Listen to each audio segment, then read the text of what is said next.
central. Este tópico es bastante amplio en realidad. Involucra diversos tipos de infecciones virales, bacterianas, inclusive oportunistas. Entonces, dado que este tópico también es parte de un seminario que vamos a ver luego, vamos a darles una revisión general para que tengan una idea y luego ya en el seminario lo vamos a ir desglosando punto por punto.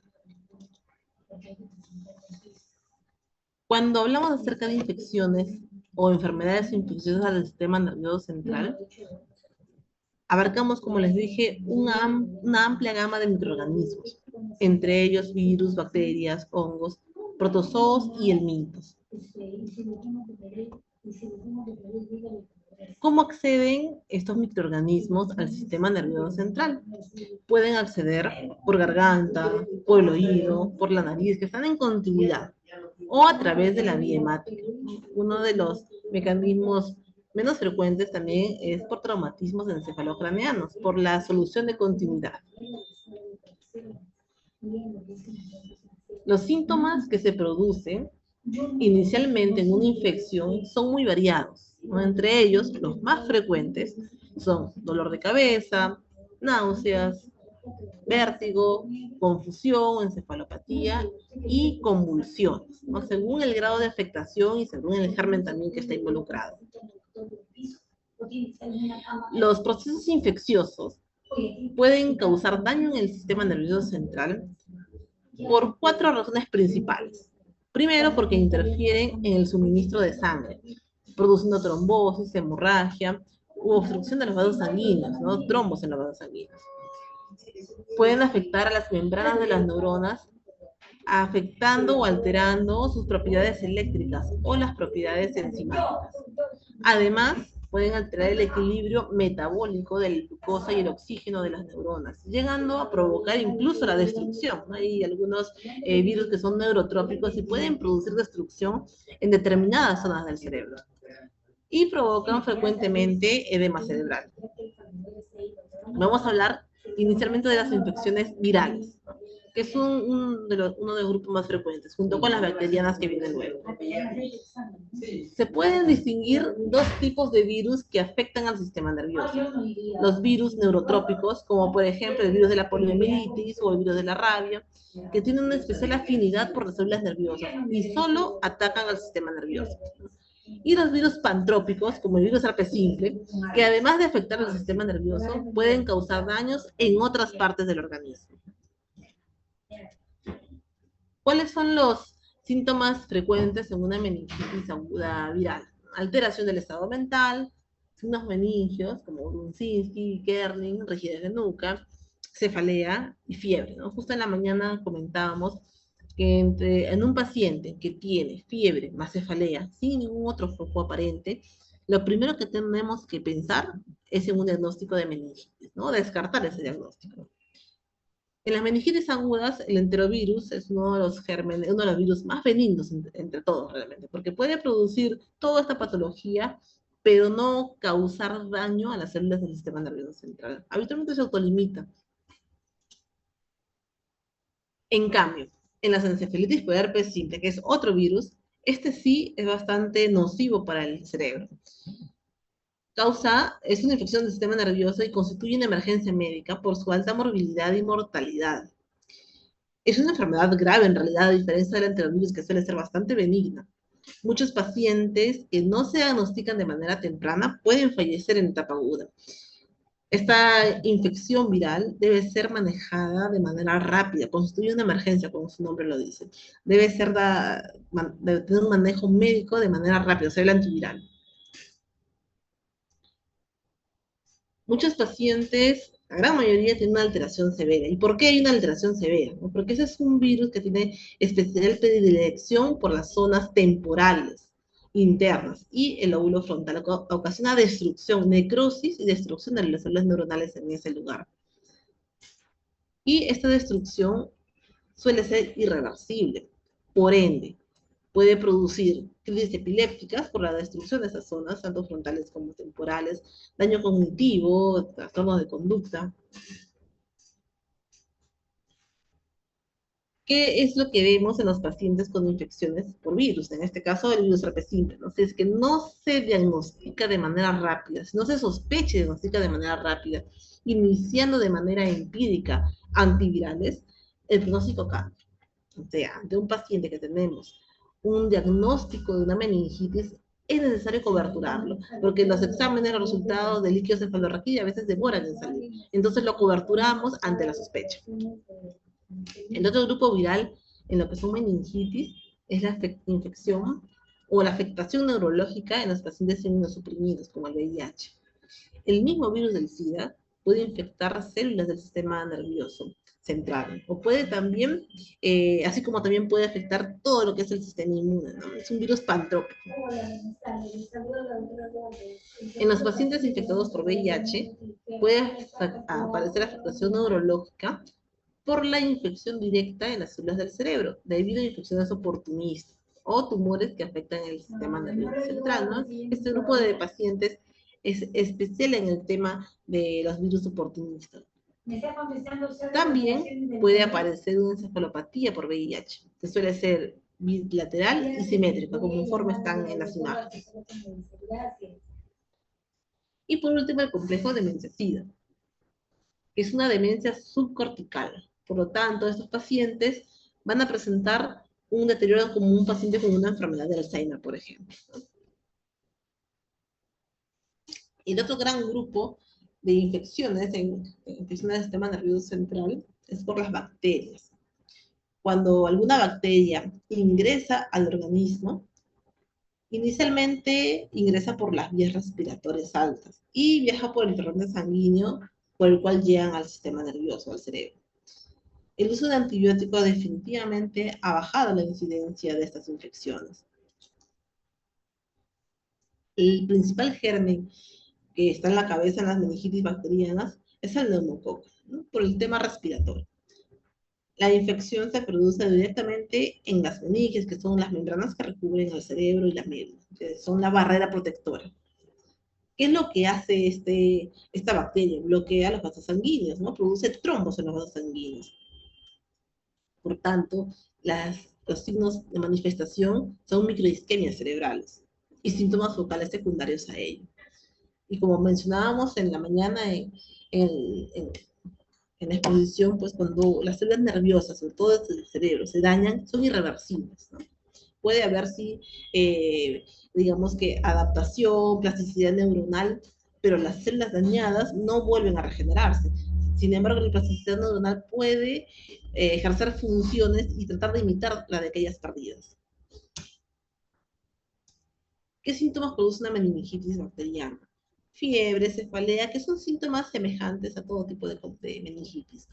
Convulsiones por afectación focal, fotofobia, movimientos oculares dolorosos, signos meningios, vómitos, dolor cervical como parte de los signos meningios. Puede ocasionar petequias según el germen ocasionante, estupor y coma. Las secuelas neuropsicológicas pueden oscilar desde la recuperación total, según el grado de afectación, hasta la presencia de secuelas, ¿no? Tanto en la atención, memoria, lenguaje o actividad motora en general, según las secuelas que haya tenido en la parte del cerebro.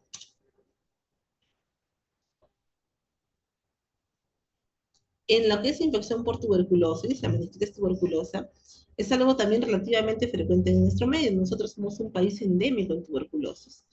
Por tanto, la tuberculosis que lo tenemos de manera muchas veces crónica y asintomática en la parte respiratoria puede viajar por el torrente sanguíneo al sistema nervioso central y producir o meningitis tuberculosa o tuberculomas cerebrales. Tuberculomas cerebrales ya son lesiones ocupantes de espacio, tipo tumoración, ¿no? Como lo vemos en las imágenes. Otro tipo de infección en el sistema nervioso central se dan en los abscesos cerebrales. Eso es un acúmulo de pus, que son células inmunitarias y otros materiales detritus en el cerebro, causadas habitualmente por una infección bacteriana cercana a la zona, ¿no? Por eso, por ejemplo, una otitis, que por continuidad se va hacia la parte del sistema nervioso y produce un absceso. Y es un foco de bacterias purulentas, ¿no? Producen necrosis, producen daño en la región afectada, lo que les mencionaba, es parte de la otitis. Y en este lugar los síntomas son focales según el lugar de afectación. Por ejemplo, una otitis que está en el lado izquierdo, ¿no? Que es nuestro hemisferio dominante, por continuidad si va a la zona parietal o temporal, puede producir síntomas focales secundarios a la zona dañada, ¿no? Si la zona temporal, por ejemplo, cortical, puede producir trastornos del lenguaje, afasias, hasta crisis convulsivas. Los síntomas habituales son cefalea de intensidad moderada y de localización hemicránea, porque los abscesos habitualmente son unilaterales, ¿no? Excepto que sea un paciente inmunosuprimido que pueda tener múltiples localizaciones. Convulsiones, porque si está afectada la zona cortical y la zona proconvulsivante, va a tener crisis convulsivas. Alteración del nivel de conciencia, desde la letargia hasta el coma, y esto es por el componente inflamatorio, por el edema que se ocasiona posterior a un absceso. Y también van a haber secuelas neuropsicológicas, típicos de la lesión focal ocupante de espacio. Dependen de la localización y del grado de compresión, porque es como una tumoración que comprime el tejido cerebral. Botulismo, que esto es algo que ya no vemos muy frecuentemente. Es bastante grave la infección por botulismo y es causada por esta bacteria que se llama Clostridium botulinum. Puede entrar al sistema, al organismo a través de heridas o por ingestión de alimentos mal enlatados o mal conservados. Los síntomas habitualmente se producen varios días después de la ingestión. ¿Qué es lo que provoca el botulismo? Náuseas, vómitos, dolor abdominal, seguido de trastornos neurológicos como visión doble, que es la diplopia, tosis, visión borrosa, fotofobia, paresia flácida, ¿no? Y en ocasiones parálisis vulvar, que es lo que da el peor pronóstico. Y esto se da sin que haya inicialmente un trastorno de nivel de conciencia. Produce fallecimientos, ¿no? Que es bastante mortal, y la recuperación es muy, pero muy lenta, y dejando secuelas neurológicas importantes, sobre todo neuropsicológicas, ¿no? Actualmente esto ya está, es poco frecuente, pero cuando se da es bastante grave. El tétanos es una enfermedad también grave y producida por otro grupo, otra bacteria que se llaman Clostridium dentarum. Esta enfermedad produce contracciones musculares, especialmente en mandíbula y músculos del cuello, ¿no? Produce contracciones tetánicas, ¿no? Dolorosas. Es una toxina, una neurotoxina, que se disemina por la médula espinal a través de los axones y provoca este aumento del tono muscular que se llama tetano, ¿no? Que son contracciones dolorosas, incluso producen espasmos en los pacientes. Inicia después de 2 semanas de haber contraído esta bacteria, provoca fiebre, hiperreactividad simpática, escalofríos, rigidez muscular grave, espasmos y bueno, la fiebre que dije. Las bacterias del tétanos pueden permanecer en determinado medio durante varios años y son resistentes e incluso a altas temperaturas. Y la secuela que deja normalmente es la parálisis ocular. Otro gran grupo de infecciones del sistema nervioso central se da por parásitos. El más frecuente en lo que son parásitos y en nuestro medio es la neurocisticercosis, ¿no? Este es el ciclo de cómo se incuba el neurocisticercosis. Tenemos a veces un mito, ¿no? Que es por comer carne de cerdo. Pero cuando es así, sabemos que son las heces, los que son los contaminantes, y uno ingiere los huevos o proglótides, y es lo que ingresa hacia el sistema nervioso central y produce esta famosa neurocisticercosis, que por tiene un muy buen pronóstico porque se da pues con medicación, se corrige eso, se cura esto, solo que a veces puede dejar ciertas secuelas porque esto tiende a calcificarse. Y si son múltiples lesiones como las que vemos aquí en la imagen, pueden dejar inclusive secuelas proconvulsivantes, ¿no? Puede ser un paciente que quede con crisis convulsiva según la zona de afectación. Las infecciones por hongos supertozoos habitualmente están delimitados a un grupo específico de pacientes, sobre todo aquellos que están inmunosuprimidos. El cerebro en sí es muy resistente a los hongos, pero cuando hay una disminución en las defensas biológicas en pacientes inmunosuprimidos, pueden ocurrir infecciones fúngicas, como sucede también en la tuberculosis, o pacientes que tienen tuberculosis, pacientes que tienen tumores malignos o en pacientes con VIH, porque son pacientes inmunosuprimidos. Un hongo es cualquier miembro de un grupo de plantas que carece de clorofila y subsiste con materia orgánica viva o muerta. ¿Cuáles son los hongos más frecuentes que suelen afectar al sistema nervioso central? Criptococcus, nocardia, aspergillus y cándida. Algunos de ellos pueden producir afecciones graves neurológicas.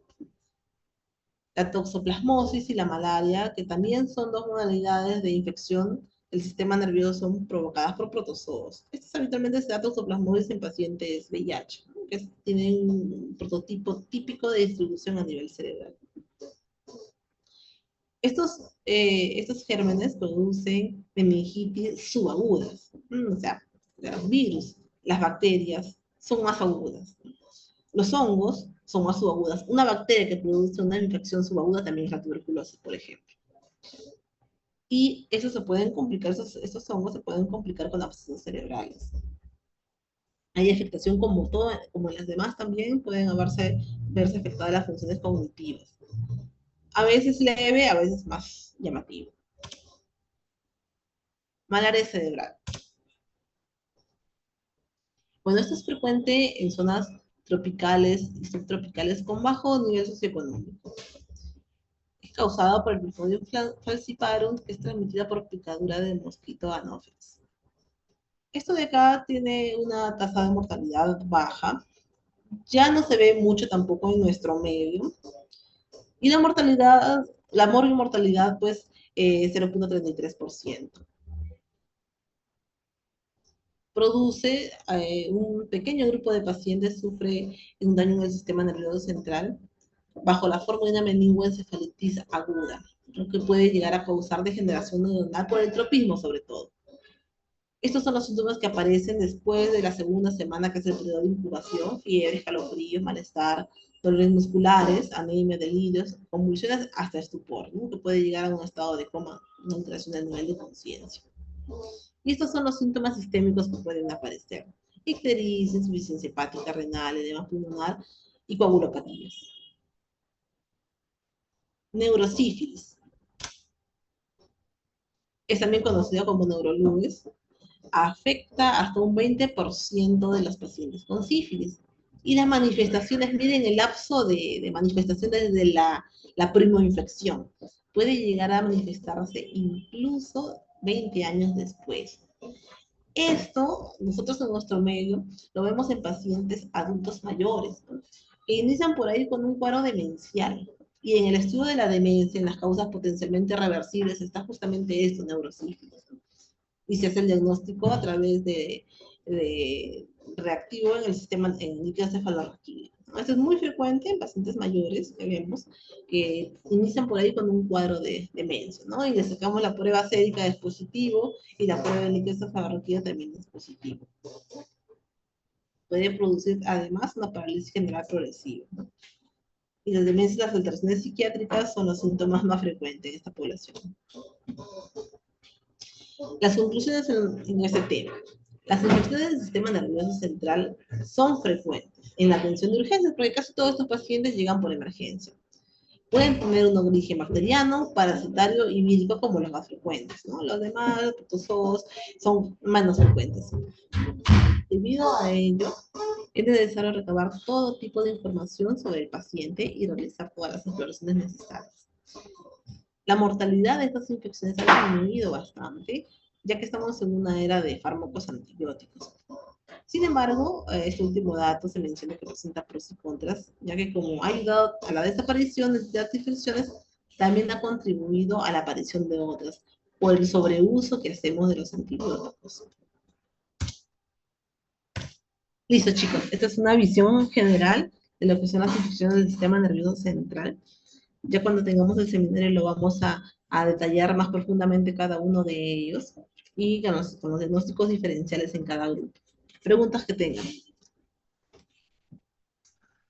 Doctora, una consulta así de manera súper acelerada.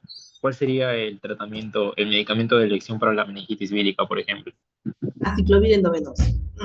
El Aciclovir medicamento de endovenoso. elección, sí, ni bien tengamos un paciente con una meningitis aguda, recuerden, Las virales habitualmente es un cuadro agudo, ¿no? Cefalea, fiebres, no de conciencia, agudo. Las meningitis bacterianas, así como la tuberculosis, inclusive la meningitis por neumococo, que es la más frecuente, es un cuadro un poco más larvado, no es tan agudo, más subagudo, ¿no? Entonces, ante una meningitis viral aguda, ¿no? Se recomienda coberturarle con aciclovir hasta ya esperar los resultados del líquido cefalorraquídeo. Se le da aciclovir vía endovenosa y mientras esperamos los resultados del líquido cefalorraquídeo que pueden, pues, descartar o pueden estar a favor de esto, ¿no? Porque esto es una emergencia. Recuerden que puede dejar secuelas importantes si no lo tratamos de manera rápida. En general, doctora, juntando virus, bacterias, hongos, ¿cuál sería la enfermedad más frecuente, la infección más frecuente del sistema nervioso central? Entre viral y bacteriano. O sea, entre viral, el más frecuente es enterovirus, ¿no? Pero este es un virus bastante benigno, bastante generoso, porque no deja secuelas, ¿no? Pasa como una gripe inclusive, ¿no? Se da simplemente sintomático como paracetamol o metamizol para la fiebre. Y bueno, el herpes virus que los he comentado, que se tiene que dar aciclovir de manera rápida, ¿no? Y de ahí a la par nada más están lo que son las infecciones bacterianas, ¿no? El neumococo es el más frecuente. Tuberculosis le sigue en frecuencia, pero es una bacteria que la tenemos latente en nuestro medio, no somos un país endémico en tuberculosis, así que tenemos que sospecharle ante una meningitis subaguda. Y a los Doctora, demás son los hongos y todos los últimos parámetros. claro. Sí, ¿Y el neumococo cómo lo trataríamos en un inicio? igualito como se trata una neumonía por neumococo. Es lo mismo, ¿no? Nosotros habitualmente en infección del sistema nervioso central lo coberturamos con más dosis. O sea, ceftriaxona, lo que se da 2 gramos cada 24, en meningitis lo damos 2 gramos cada 12 horas, ¿no? Podemos agregarle vancomicina, según el grupo etario, ¿no? Si son pacientes adultos mayores, podemos agregarle vancomicina, si son bebés, le damos ampicilina, pero la ceftriaxona en dosis altas es la primera línea de elección. Gracias, doctora. Cuando viene un paciente a la emergencia, una sospecha de meningitis, así sea de un día o 2 días de evolución, lo que se hace es coberturarlo contra todo lo más frecuente. Lo coberturamos con el antiviral, que es el aciclovir, le coberturamos con los antibacterianos, ¿no? Mientras esperamos el resultado de la punción lumbar y ahí llevamos quitando. Porque sabemos que si no le damos aciclovir sobre todo, podemos dejar secuelas importantes. El antibacteriano, como que no es una urgencia darle, ¿no? Pero se le da hasta esperar los resultados, pues, ¿no? Sobre todo si tenemos un cuadro respiratorio asociado en ese paciente.